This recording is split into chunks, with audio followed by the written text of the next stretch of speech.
Hey everybody, I'm James Gunn. I'm the co-CEO of DC Studios. So as many of you know, DC has been disconnected in film and television for a long time. And it's one of, our jobs, mine and Peter's, is to come in and make sure the DCU is connected in film, television, gaming, and animation. That the characters are consistent, played by the same actors, and it works within one story. And if something is outside of that, like Matt Reeves' Batman or Todd Phillips' Joker or Teen Titans Go, that it is clearly labeled as DC Elseworlds, outside of the mainstream DCU continuity. Now, Peter and I have gotten pretty lucky in terms of the 4 projects that are coming out over the next year. First, we have Shazam! Fury of the Gods. Shazam has always been off kind of in his own part of the DCU, so he connects very well. That moves directly into The Flash, a fantastic movie that I really love that resets the entire DC universe. And then to move into Blue Beetle,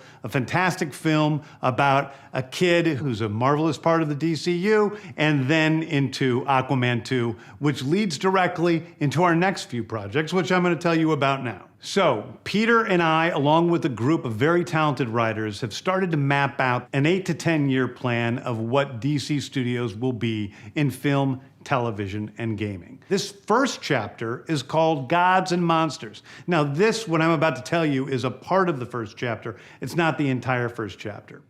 The first project is Creature Commandos. Creature Commandos is an animated series. I've written all the episodes.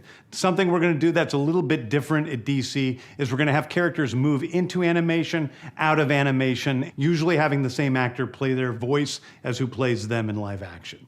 The next project up is Waller. This is a story of Amanda Waller, played by Viola Davis. Viola Davis is going to team up with members of Team Peacemaker, and this is a story that's been created by Crystal Henry, who did Watchmen, and Jeremy Carver, who created the Doom Patrol. It is a fantastic story that's out of this world, and I can't wait for people to see it. Okay, next up is the big one, the true beginning of the DCU. This is called Superman Legacy. This is being written by me. I'm in the middle of it. I'm having a great time doing it.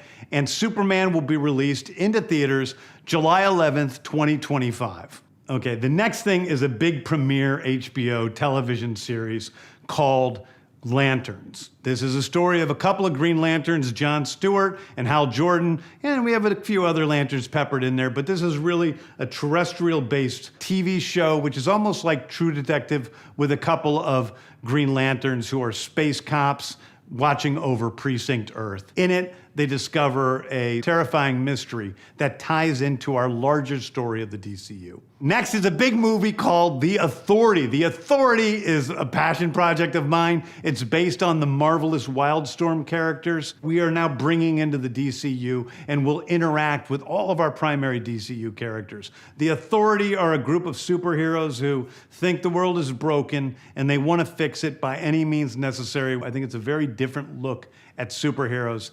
We're doing a television series called Paradise Lost. Paradise Lost is the story of Paradise Island, usually known as Themyscira, which is the birthplace of Wonder Woman. It's almost like Game of Thrones with Westeros, but with all of the inhabitants of Paradise Island. The introduction of the DCU's Batman is The Brave and the Bold. The Brave and the Bold is the story of Batman and his actual son, Damian Wayne. This is based on Grant Morrison's great comic book run. Damian Wayne is my favorite Robin. He's a little assassin who Batman tries to get in line, and so this is the story of the two of them and the beginning of sort of the Bat family in the DCU.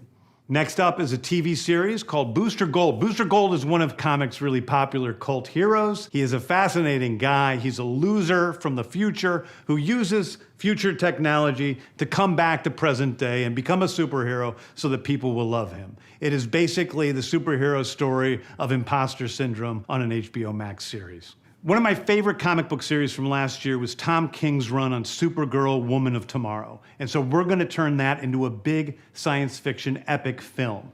Now, Superman is a guy who was sent to Earth and raised by loving parents, whereas Supergirl in this story, she is a character who was raised on a chunk of Krypton. She watched everybody around her perish in some terrible way, so she's a much more jaded character.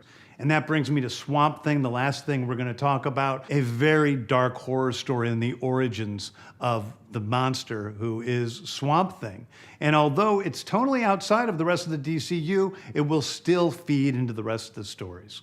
Anyway, those are the stories that I can tell you about right now. I've loved the DC characters since I was a child. They're incredibly important to me. I knew that this was a once-in-a-lifetime opportunity to do something very different. One of the things that's very important for me in all of these movies and TV series is that the director's vision and the vision of the writers and all of the creators is unique and something special. Storytelling is always king. That's all that matters to us. And I want to be true to those stories. I want to be true to you guys and really give you something different than you've ever seen before. Anyway, thank you, everybody. I appreciate you watching. I hope this was exciting for you because it's really exciting for me. And I can't wait to start to dive into these stories with you guys on this grand adventure. Thank you so much.